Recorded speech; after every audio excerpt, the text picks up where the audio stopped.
कल NA 133 में election का दिन था, ज़िमनी इलेक्शन का, और आप सब ने देखा कि कल क्या हुआ। वो हलका जहाँ पर लाखों वोट पड़ते थे, वहाँ पर मुस्लिम लीग नून को पिछले इलेक्शन के मुकाबले में 43,000 वोट कम मिले। मैं समझता हूँ कि ये उनके लिए शुक्र नहीं बल्कि फ़िक्र का मुकाम है।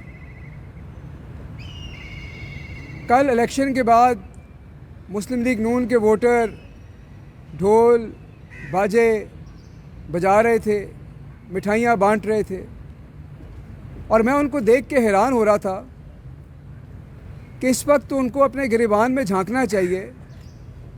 उनके लिए लम्हा फ़िक्रिया है, क्योंकि उनके पिछले 3 साल का बयानिया कल हवा में उड़ गया। वो तो ये कहते थे कि लाहौर उनका तख्त है, पाकिस्तान के अवाम उनके साथ हैं, पाकिस्तान के अवाम PTI से तंग है, वो तो ये कहते थे। और कल पोलिंग बूथ और पोलिंग स्टेशनों से उनके एजेंट लोगों को आवाज़ें देते रहे। एक ऐसे रेलवे स्टेशन की मानंद जहाँ पर कभी कोई ट्रेन रुकती ही नहीं। लोग बताते हैं कि हर जगह सन्नाटा था। तो ये उनके लिए फ़िक्र का मुकाम है और उनको अपनी सीट बचने का सदका देना चाहिए। कुछ रोज़ पहले जब उनके नोट दे के वोट ख़रीदने की वीडियो सामने आई,